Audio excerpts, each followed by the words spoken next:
Before the pavilion was a cobbled courtyard. It was surrounded on three sides by neat rows of apartments, each with a raised patio overhung by a painted awning. Anna took Emeravwe across the courtyard to the row of buildings opposite the pavilion. Little girls dressed in identical light green garments rushed in and out of the buildings. They carried sheets, blankets, curtains, and all other draperies, and filled large bins on the patios with them. On each patio too were several girls in pink who directed the younger girls in gloom. Call to a freckled pink-eyed girl on a patio as she and Emeravwe climbed the steps. Emeravwe turned to see Avina and approaching. Oh, good morning. Anna freed her hand from Emeravwe's, and the two girls greeted one another. They curtsied briefly as they placed cupped hands before their chests, straining from the greeting. Anna looked around the patio, bustling with girls. Where is Omote? Have the Agane been left in charge of the Omote again? Emeravwe nodded, sighing heavily. It is true, everyone is busy because of the Oroje's coronation, but it is really because of that horrible affair 4 months ago that the palace is still so. Anna interjected reproachfully. You know the Queen Adra has forbidden anyone from speaking of that incident. You will find yourself in the Bureau of Corrections if anyone overhears. Emeravwe's hand flew to her mouth. Her eyes darted quickly up and down the patio. She hastened to say, the ministries and offices of the palace are still in disarray. So I have left us in charge of the Omote. What is the matter?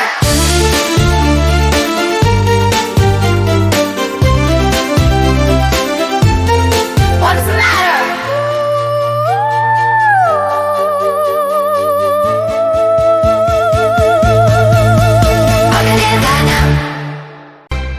Again, Anna pushed Emeravwe forward as if eager to stir the conversation in a different direction. The road AI have sent this girl to be trained as a palace maiden. She's Tuki and Omote.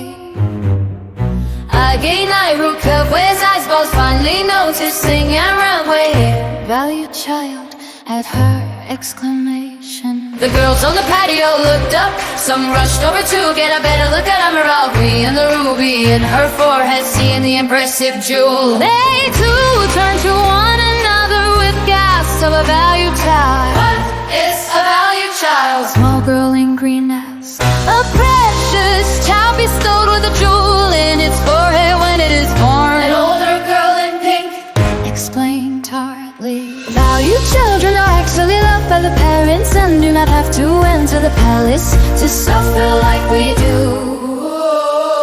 What is a valued child doing here? Another girl in pink is her voice filled with scorn. Is she here to taunt us with that gem in her forehead? Others join her voicing their displeasure at Emeravwe's presence among them.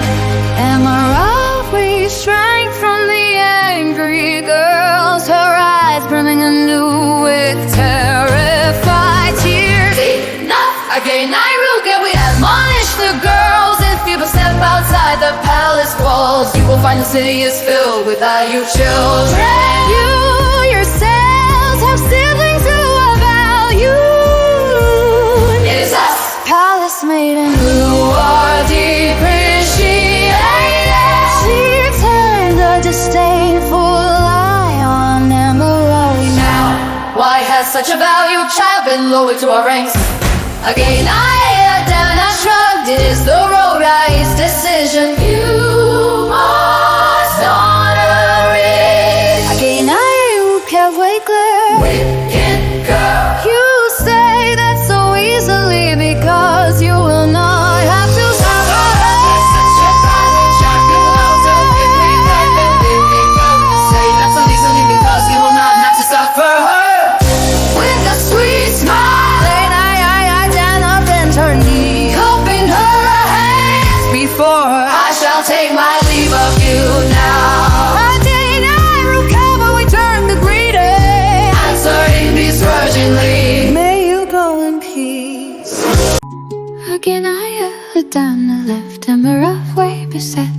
by the glares and whispers of the girls on the patio.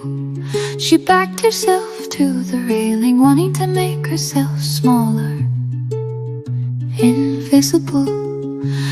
The sting of the scowls made her quake, so she avoided their eyes to abate her fear. But she could not keep the frightened tears from falling. She was alone and afraid, and the throbbing in her head intensified. The way the girls looked at her scared her even more. Alright, get back to work.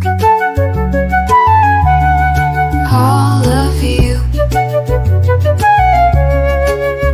Again on your oak halfway, ordered the girls. I want the inner rooms thoroughly clean and rearranged by this evening. Slowly, the girls returned to their chores, and back in my room halfway, time for attention to Emeravwe. I know not what family you come from, but here in my son's court you will receive no special treatment because of that jewel in your head. Omote Oluwa. She called to a little girl in green who was stuffing a large sheet into a nearby bin.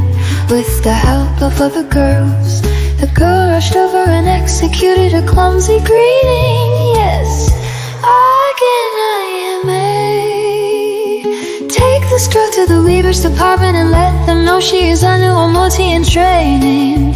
Again I awoke halfway instructed, have her dressed in the proper attire and hurry back. Yes, again I am a. The little girl turned to Emeravwe, saying abruptly, follow me. Emeravwe remained sobbing on the patio. The girl grabbed her by the arm and pulled her roughly. She took Emeravwe through a maze of buildings and out a different set of gates from those through which she had entered the maiden's compound. The girl led her down a long cobbled passageway, then through yet another set of gates into a smaller compound where the weaver's department was located. There, as Emeravwe continued to weave, she was dressed in the cap sleeve, blouse, skirt, a matching diaphanous robe and headscarf that were the standard of all palace maidens. The attire was light green in color, like that of the Omote. The white band of the headscarf arranged so it covered her forehead as a ruby embedded in it. Thus clothed, Emeravwe and the girl returned to the maiden's compound. They reported to Emeravwe, who instructed her to join the other Omote in cleaning your rooms of the buildings. Emeravwe tried to do as the Agane asked, but she was confused and frightened by all that had happened, and her head felt ready to split from pain. Move, someone wanted commanded. Grabbing the bin, they were pushing against the back of her legs, and she stood nursing her headache in one of the halls. She was slammed to her knees, and the girls maneuvered the bin around her, laughing. If you were sent to work in the palace, though you have a job in your forehead, are you still a valued child? One of the Omote wanted to know as they walked away. No, you would be a worthless child, another proclaimed, and they burst in laughter. Emeravwe sat weeping in the hall, but soon other girls came to roughly shove her aside, and they loathed her agony. I berated her for crying instead of working. You value children are good for nothing but sitting at home, licking your faces and stuffing biscuits, and bitterly brushing Emeravwe aside. She found a corner to make herself invisible and cried herself to sleep despite her headache. Later that evening she was roughly woken by an Omote and told to assemble on the patio to greet the eye. As they returned, the girls assembled on the patios of the buildings, a triplet of younger girls lying beside each of the older girls. They greeted the eye in charge of that building as they walked up the steps, each escorted by a triplet of girls in pink. The senior eye in charge of Emeravwe's building was called Omote. She was a woman with a round face and kind brown eyes. And who is this? She said, immediately noticing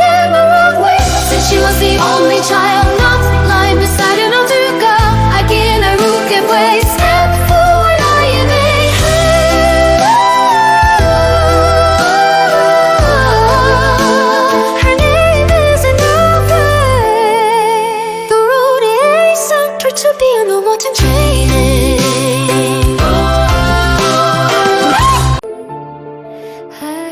I am Omote. We walked over to Emeravwe.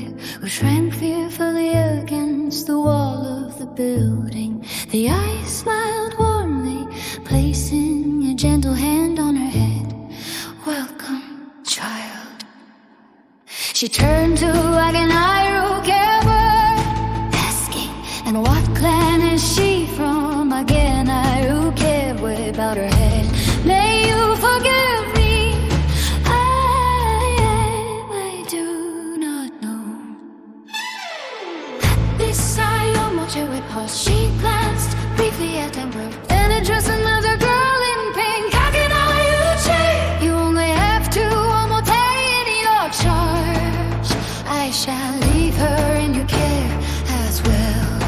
Yes, I am. The again I answer. That evening, Emeravwe shared a room with Agenairu, and the two Omote assigned to her. Why do we have to be the one she is assigned with? One of the Omote grumbled as she and the other spread out a sheet on the large cot in the room. If we are together all the time, the other girls will not want to play with us either. The two Omote shot Emeravwe vicious glare. She whimpered in a corner of the room, tears streaming from our eyes. Do we really have to share a bed with her? The other Omote complained. Turning to Agenairu, the Agenai lay leisurely on her small cot,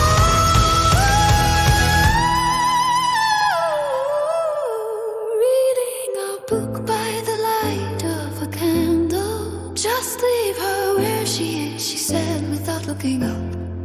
Emeravwe's simmering songs permeated the small youth. The agonized brow creased in annoyance and shut her up. The two almost grinned. They found a cloth and shoved it in Emeravwe's mouth, then left her to sleep in the corner of the room as her head pounded with pain, her body trembling with a rising fever. The next day, Emeravwe awoke with her crashing head. She cried and crashed on the floor, her body racked with shivers and cold, soaked through with cold sweat. Agenairu immediately from dying on a chill, and the eye had Emeravwe moved to the palace infirmary, where she remained with high fever and delirium for more than a week. Her dreams were fitful and filled with visions of a man in brown robes, a woman holding a child, and soldiers brandishing swords. These images made her cry out in her sleep. The intense headaches that followed, causing her to lose consciousness on more than one occasion. When she finally regained full consciousness, Emeravwe awoke to the dim candlelight illuminating her room in the palace infirmary. The bitter smell of medicine hung thickly in the air. A moth circled around, dancing with the flame of a candle mounted on the wall. Though a dull ache frothed at a temple, she found herself enthralled by the moth's dance. Shimmered around the flame, drawing near, then retreating, then near.